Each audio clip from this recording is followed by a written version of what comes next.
for a client's blood work with me who's been having bloating, fatigue, and skin issues, but was told everything was normal by her doctor. First off, I always like to start with the WBC, and that's 7.4, so that's pretty good. I usually like to see that between 5 and 7.5.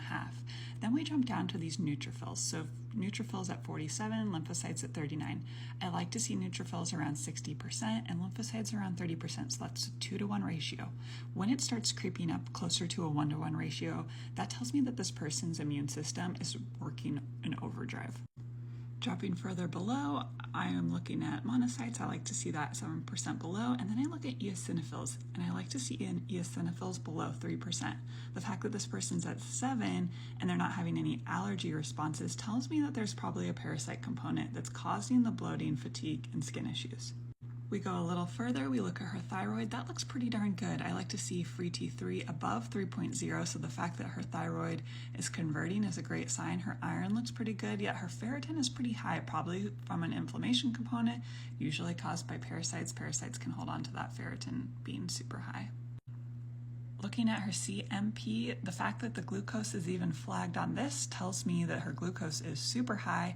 When you're outside of the range on a normal blood work thing, these ranges are so far and wide, so we definitely want to listen to that. But the fact that her glucose is at 106 and she was fasting, we definitely need to be on blood sugar support. Her BUN, which is a kidney marker, is low. That tells me her body's not making enough hydrochloric acid. Then we drop down, I see the carbon dioxide number at 20. That tells me that she needs a lot of nervous system support. Her body is not taking full breaths. Calcium looks pretty darn good. Her total protein is a little bit low. I like to see that higher. Her liver markers look really great, so we're gonna check that off the list. And then we have cholesterol. Cholesterol is a little bit high. I like to see cholesterol at 200, but that is triglycerides. I like to see at 100. When we break that ratio there, I'm thinking there's a blood sugar component, there's an inflammation component. We've checked her thyroid. Her thyroid looks good, so we definitely want to go down the route of the blood sugar inflammation. Dropping in a little bit further, her hemoglobin A1C is a little bit high. I'll definitely like to see that below 5.6. We're waiting on her reverse T3, but her vitamin D is also a little bit low, so we're going to want to make sure that she's getting adequate sunlight.